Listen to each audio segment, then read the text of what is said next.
Good morning पिलामाने पुणी थरे गोटे नुआ वीडियो नहीं आसी पिलामाने आज डिस्कशन करा जिवो तुमर लॉन्ग क्वेश्चन पार्ट डी जोड़ा कि निश्चित रूप से तुम्हें थंबनेल देखि चेक करी समस्ते जानि पारथुवा पिलामाने जो माने नुआ छंदी से माने सब्सक्राइब कर नोटिफिकेशन ऑन कर नियंतु जदि केही जान नाहंती सांग मान सहित टिके शेयर करनेबे। तो पिलामाने जेपरि कि समस्ते जानचंदी वार्षिक परीक्षार प्रस्तुति निश्चित रूप से आम चैनल रे ऑलरेडी स्टार्ट हो जाइए। जो माने प्रस्तुत होइना यथाशीघ्र जाई प्रस्तुत हो जातु। तो वर्तमान डिस्कशन करा जिवो तुमर लॉन्ग क्वेश्चन जोड़ा कि तुमर इंद्रधनु विषय निश्चित रूप से एडा तुमर दीर्घ उत्तरमूलक प्रश्नटी आशा करुच्ची समस्ते कौन करने नोट करने टे। तो पिला माने जीवाहारी कौन देइची प्रश्नटी आसी हेरी इंद्रधनु किपरि सृष्टि होची आमे गोटे षष्ठ नामांकित चित्र साहाय्य बुझाइबा पिला माने।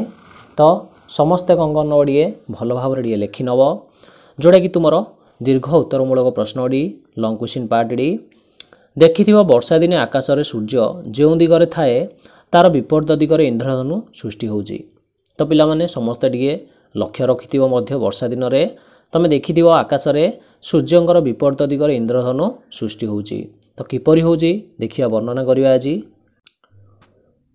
मेघरे थिबा असंख्य क्षुद्र जलकणा गुड़िक छोट छोट प्रिजम परी काम करती सेठी।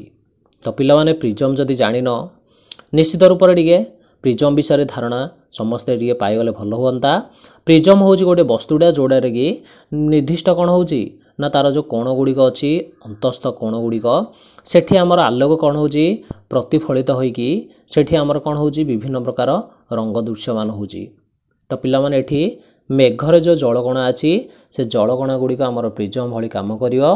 तो जलकणा गुड़िक आपतित सूर्य आलोक प्रथमे प्रतिश्रुत और प्रकीर्णित हब। तो ये ध्यान देवा समस्ते जलर कणा गुड़िक जो अच्छी मेघर निश्चित रूप से सेठी जो सूर्यर आलोक आपतित हब सेठी आपतित होइगिरी प्रथमे कौन हब निश्चित रूप से प्रतिश्रुत और प्रकीर्णित हब। तो जोठी सूर्य कौन अच्छी चित्रटी आम देखिले जानीपर देख टे। तो पिला माने देखि पारुच एटा होची जलबिंदुडी ए जलबिंदु उपरे सूर्यंकर आलोक कौन है जिते प्रतिफलित होला निश्चित रूप से तार मध्य देगी कौन हम प्रकीर्णित हम देखिपारुच भितर कौन है प्रकीर्णित होला तापर आमर कौन हम प्रतिफलित होइची। तो देखिपारुच समस्ते निश्चित रूप से एटा फिगरटी निश्चित रूप से तुमर कौन हम समस्ते मन रखियो जोड़ा कि तुमर फिगरटी आमर कौन आसीबो गुरुत्वपूर्ण अटे। तो आसीजिबा परवर्ती कौन देइची तापर पिला माने जलकणा मध्यरे एहार अभ्यंतरण प्रतिफलित हब मन रखिया। अभ्यंतरणर अर्थ होला जे तार भितरे जेतिकी सब कोण अछि ना कोण सृष्टि करिवो से सेति कोणरे जलबिंदुर कोण हबो प्रतिफलित सृष्टि हबो भितरे शेषरे एहा प्रतिश्रुत होई जलकणारु बाहरी जीव। तो निश्चित रूप से समस्ते फिगरटी देखि जानि पारथुओ।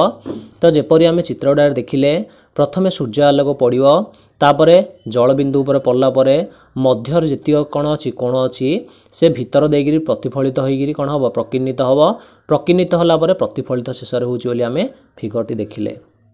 आशा करुच्ची समस्ते कौन करियो पॉइंट जाओ क्लियर हो जाउथो। तो पिला माने आलोकर जो कौन अच्छी प्रकीर्णन और अभ्यंतरण प्रतिफलन जो सृष्टि होची बुझी पारलो सेथिपई आमे कौन करिया ना चक्षुरे इंद्रधनु सृष्टि होची बोली आमे विभिन्न देखिपारिया। तो सेठी जो वर्ण गुड़िक सृष्टि हब विभिन्न वर्णर वर्णाली सृष्टि हब जोड़ा कि भिन्न भिन्न रंगर सृष्टि होची। तो आमे ताकू इंद्रधनु बोली कहले। तो आशा करुच्ची पिला माने भिडियोटी समस्त को बुझा पड़थियो जदि किछि डाउट रहिला निश्चित कमेंट सेक्शन रे मेंशन करनब। तो समस्ते नोट करनब अति गुरुत्वपूर्ण प्रश्नटी परवर्ती किछि कौन करिया नुआ विषय किछि नै आसीबा जोड़ा कि तुमर वार्षिक परीक्षार अति गुरुत्वपूर्ण अटे। तो समस्त को धन्यवाद।